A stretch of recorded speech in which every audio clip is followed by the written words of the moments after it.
at your destination. Hey, what's up, guys? It's Int'l here, and we're on NASCAR Heat Evolution for another episode of the Track Tips series. Now, last time we took a look at Darlington. That was quite a while ago, so I'll put a card in the top right, just in case you missed that. You want to check it out? This time, we're going to a very popular track, especially online, Daytona. Alright, guys, we're here at the famed Daytona International Speedway, and as per normal with this series, we're going to be using the default setup, but this custom race setup will provide, a lot more speed, but that's sort of hampered by the glitch that happened in this video at the top right, which seems to have resulted in the tune not working as good as it used to.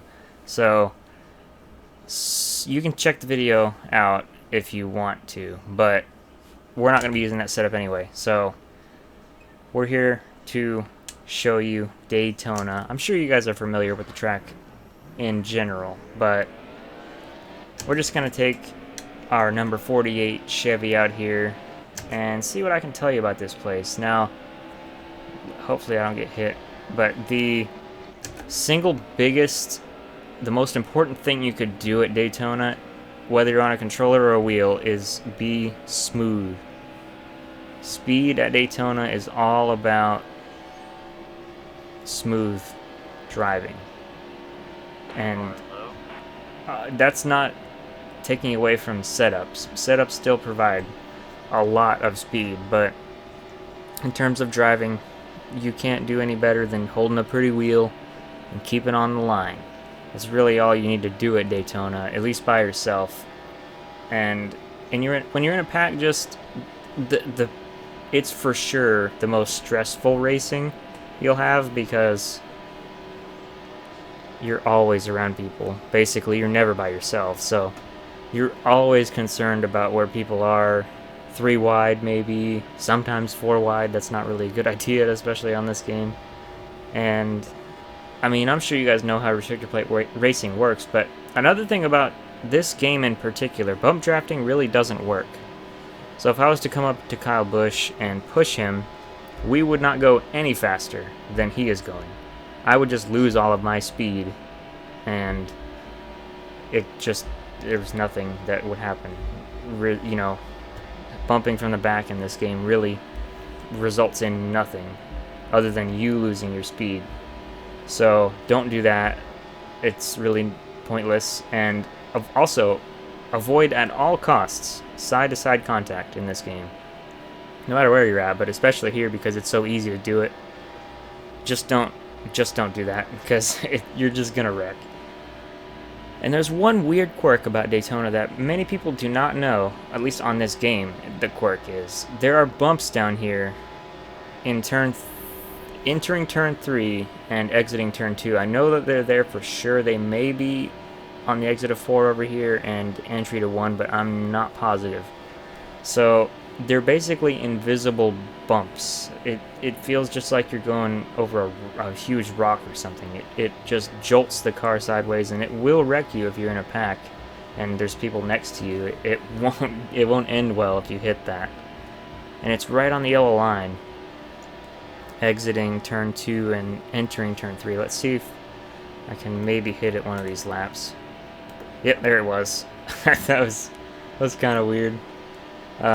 It does do a little puff of smoke too, and it's just weird. I don't know why that happens, but that bump shouldn't be there. It's just a stupid glitch that happens. So avoid that if you're not trying to show people. Yeah, so another thing is, if you're going to qualify at Daytona, it's not just like you want to do your one best lap. You would want to, from the pits, you would want to get the longest out laps you could possibly get. And then on your last lap, you would want to duck down to the yellow line, and not on it like that, but like right here, and run it around the whole track. Because you want to get the longest lap you can because you'll wind the car up as much as you can. Get as much speed as possible before you enter the lap where you take the shorter distance around the track, which is the yellow line. And that would result in the fastest time you could get. As long as you hold a pretty wheel, qualifying at Daytona is pretty easy. Just hold it steady, hold it smooth. Even the stick. I mean, I don't drive on a stick, and I'm stick meaning controller. So that wasn't good. Don't do that either. Don't hit the apron. That's never good. But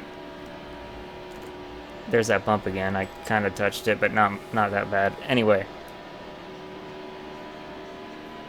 qualifying at Daytona is pretty easy, but whether you're on a stick or a controller, it's okay. I suck on a controller. I'll just be perfectly honest. I'm not very good. I prefer a wheel quite favorably, just everywhere. I prefer wheels, so that's just me, though. A lot of people prefer a controller, and that's fine. You can do okay with a controller. It's a little harder for me at Daytona, but like I said, there are many people that are better at it than I am. So don't take that as you have to have a wheel.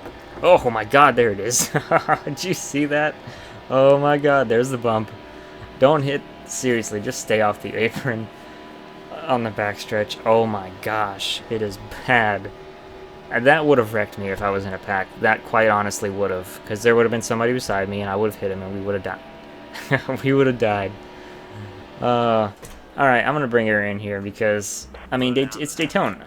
I mean, there's really just those two quirks on the backstretch. That's really all I can tell you about the game.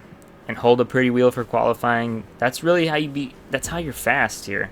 That's how you pick up speed. You're just smooth and precise. That's it. You don't really want to jerk the wheel or the stick ever at Daytona. It's not necessary. Just be smooth and you'll be fast. If everybody's on default, that is.